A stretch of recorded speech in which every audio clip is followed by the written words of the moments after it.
Semangat pagi Bapak Ibu Guru yang hebat dimanapun berada. Masih bersama saya Wianto, Guru IPA SMP Negeri 12 Malang, CGP Angkatan ke-8. Kali ini di penghujung materi selama 2 minggu pembelajaran modul 1.1 dengan tema pemikiran Ki Hajar Dewantoro tentang pendidikan. Setelah mempelajari modul 1.1 ini, saya mencoba mengkoneksikan materi yang sudah saya peroleh, kemudian merefleksikan diri. Banyak hal yang sudah kami dapatkan, baik itu pengalaman dari rekan-rekan CGP yang lain, pengalaman dari fasilitator maupun dari instruktur terkait dengan penajaman materi pemikiran Ki Hajar Dewantoro. Ada beberapa poin pemikiran Ki Hajar Dewantoro yang menurut saya sangat perlu diperhatikan. Yang pertama, kita hendaknya senantiasa mengarahkan anak didik kita pada tujuan pembelajaran, di mana tujuan pendidikan dan pengajaran itu adalah membentuk manusia yang merdeka, manusia yang bisa mandiri, manusia yang dapat mencapai keselamatan secara lahir maupun kebahagiaan secara batin yang setinggi-tingginya. Kemudian yang kedua, sebagai seorang pendidik, kita tidak boleh memandang anak didik kita seperti ibarat sebuah kertas putih yang bebas diisi atau dicoret oleh orang dewasa atau kita sebagai pendidik. Namun, seorang anak diibaratkan sebagai sebuah kertas yang sudah berisi goresan-goresan samar, yang masing-masing goresannya berbeda antara yang satu dengan yang lain atau yang dikenal dengan kodratnya masing-masing. Tugas kita sebagai seorang pendidik adalah menuntun bagaimana coretan-coretan tadi yang merupakan kodrat baik kita tebalkan agar muncul menjadi perilaku yang baik bagi anak-anak ketika hidup baik sebagai individu maupun sebagai anggota masyarakat. Kemudian coretan-coretan yang bersifat tidak baik ini perlu kita samarkan. Kalau perlu kita tutupi dengan sifat-sifat yang baik sehingga coretan yang berupa kodrat yang tidak baik ini tidak nampak, bahkan kalau bisa kita hilangkan sama sekali. Kemudian peran kita sebagai seorang pendidik ini sesuai dengan trikon Ki Hajar Dewantoro. Yang pertama adalah Ingarso Sung Tulodo, yang mengandung arti bahwa kita sebagai seorang pendidik ini harus bisa memberikan keteladanan yang baik kepada anak didik kita.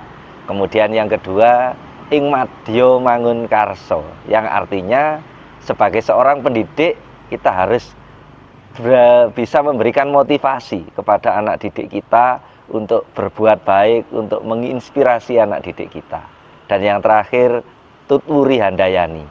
Tutwuri Handayani ini maksudnya adalah sebagai seorang pendidik kita harus mampu memberikan dorongan, memberikan motivasi, memberikan dukungan kepada anak didik kita semuanya. Konsep pemikiran Ki Hajar Dewantoro berikutnya adalah kodrat anak. Yang pertama adalah anak itu pada kodratnya adalah merdeka. Artinya seorang anak harus diberikan kebebasan dan keleluasaan di dalam mengekspresikan dirinya. Nah, tentu kebebasan yang dimaksud bukan kebebasan yang seluas-luasnya. Anak yang bisa melakukan apa saja tanpa adanya arahan atau pengawasan dari orang tua atau kita sebagai pendidik. Nah, yang dimaksud dengan merdeka tadi adalah merdeka yang terarah.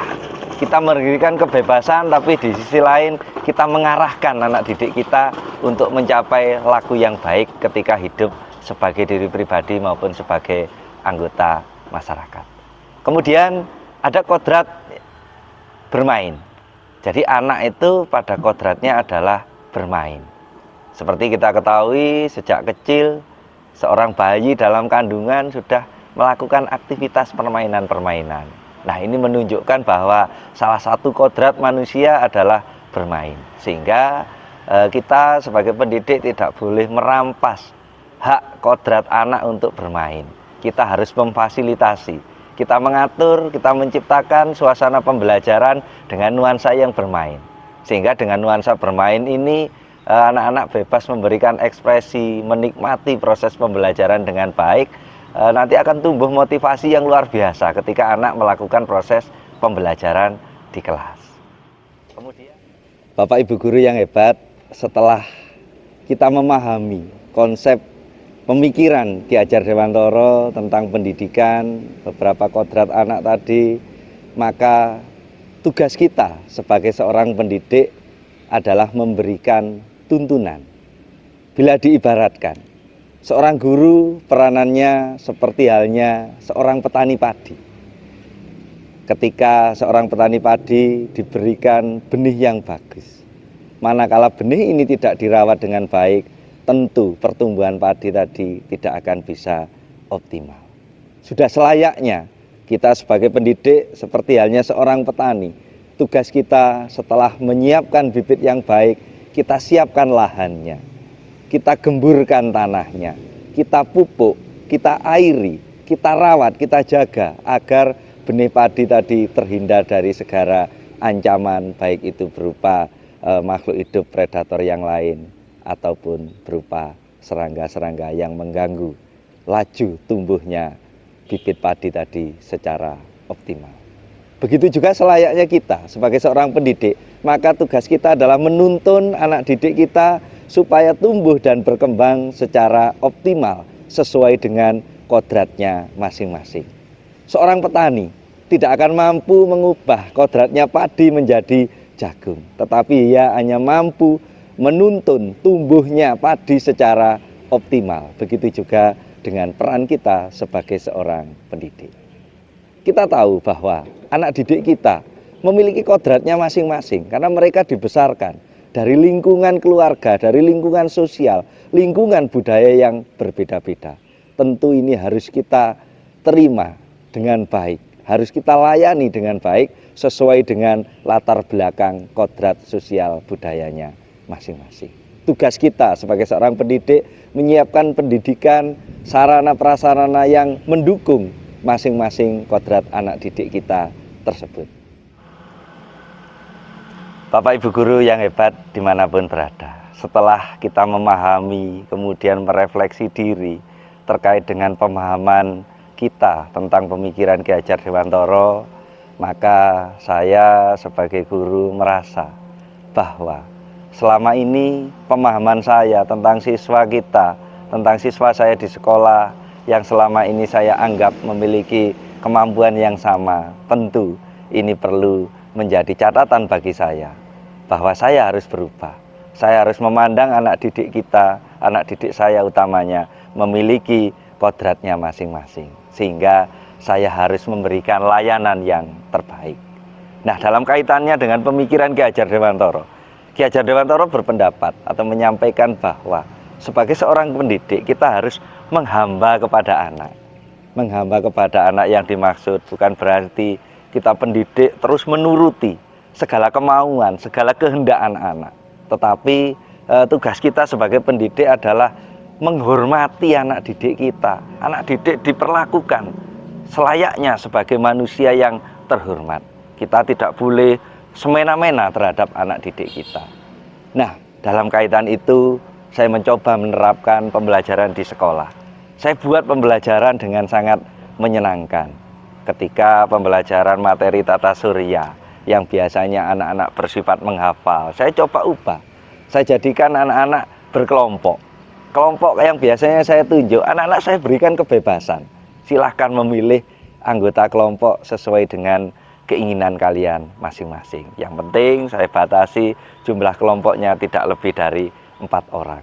Anggotanya siapa? Mereka saya berikan kebebasan. Kemudian untuk berekspresi, menyampaikan materi.